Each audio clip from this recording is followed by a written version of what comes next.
Welcome to the Crystal River Archaeological State Site. This place has been occupied by humans since 9000 BC. We're at the trailhead here and we're going to walk back and take a look at some mounds, an observation center, and walk the trails. Alright, we're coming up on First Temple Mound. This is a high mound that was built around 600 AD. Let's get up there and take a look around.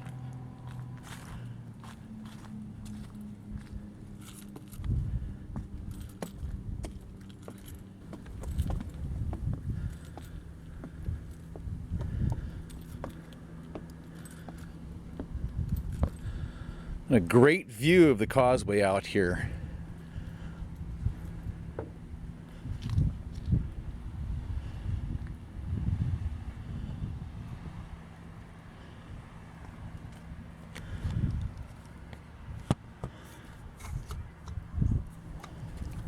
All right, let's head down, go check out some more trails.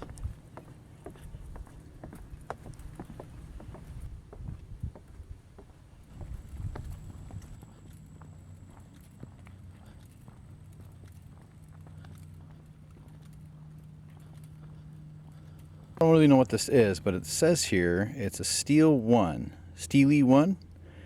It was erected around AD 440. Offering of chert, chips, and food were found in front of the incised face on the other side of this rock. Let's take a look.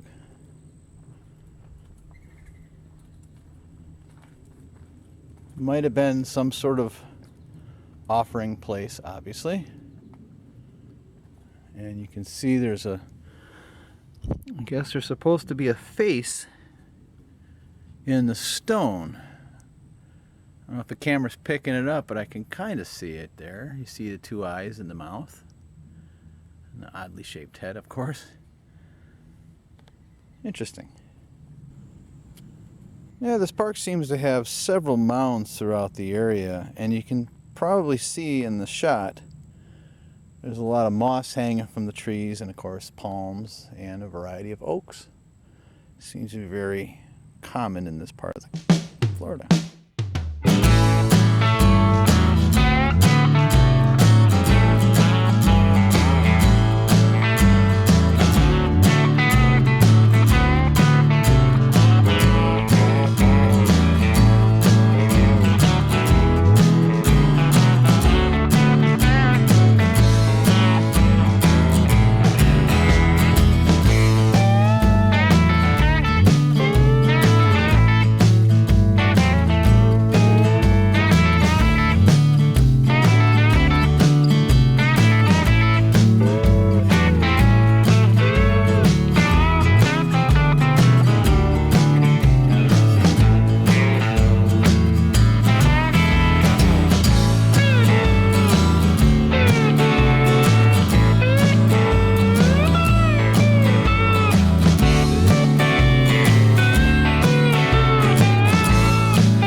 For my friends back at home in the Midwest. It's about 81 degrees today.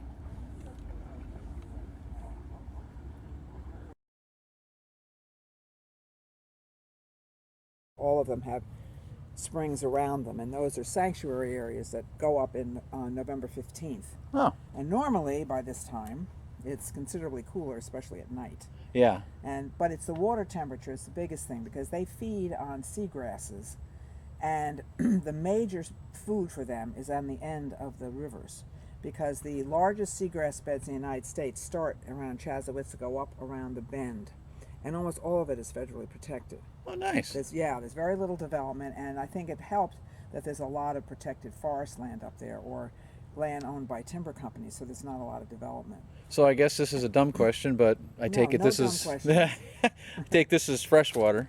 Yes. Okay. And The manatees are okay with fresh and Yep, saltwater? Yep, they Oh, live in both. neat. And about several million gallons a day comes in through these 3 springs here. And this is Big Sister, Little Sister's over in the corner, and then Pretty Sister is the other one. This is the largest. Also, the first one over there on the far left, where I just came from, is Pretty Sister. All right, and yes. this is Big Sister. Right, and that one over there is Little Sister. So I'm going to go over and look at the Little Sister. Yes, and the reason that we have the barriers asking people to stay out is that one particularly is one that the mamas like when they have young ones. Oh. Because it's farthest away, it has the least water action, and it's probably one of the warmer sections. So it's not as disturbing to the young ones. Right, and since we've found so many, last year they decided to close off this lobe, and Pretty Sister also has a fair number of them. And I don't know if you're new to the area. But Oh, yeah. Yeah, you are, okay. The history of this is that developers have been trying to build here for years. I'm in the building trades. Yeah. And the city and the wildlife refuge have been trying to buy it, and then we continually get outbid by the developers. And they plan to put 60 houses in here. And what they did was, you'll see some of the is that lake over there was not there. Oh. It was wetlands, and they dug, it's basically a pit. It was a pit. And then they filled in all the wetlands here, which was a natural filter for the water coming off the roads and everything else. Sure. So there are several issues. Not only were they going to build houses, but docks. There's another very large spring called Magnolia Spring in the river out there, which is another important sanctuary for the manatees. Yeah. So when the housing and the economic recession hit, the people that owned this began to realize that they were going to be building houses here for a long time. And the primary investor was here one day when we rescued over 50% of our manatee rescues come out of here. Really? The manatees seem to know that this is warm and has less water action. They tend to head here when they're not well. And he was here when that happened, and he began to see how important this area was. So he agreed to convince his investors to sell if we could raise the $10 million that they spent on this. Wow. We could, it went from $2 million, umpteen years ago to what we paid. But Florida has a program called Florida Forever Grants, and you can get up to $6.5 million for the project, and we qualified for that. And then we have another man who was really a timber person, and he created a foundation that does mostly environmental stuff, and they gave $2.5 million. And then the county, the city, and individual residents raised the rest of it. And, awesome. So it was a real group effort to get this done. Yeah, it really was, because it's such a beautiful place, and the developer couldn't own the water because the state owns the water. Mm-hmm. But what would happen with all those houses? I mean, the quality of this thing would have gone right down the tubes. And I can't help but notice, and again, this maybe you get a question this all the time, what causes the water to turn blue as it gets deeper in there? Is it just... It's the clarity of the water, and most of Florida is lime.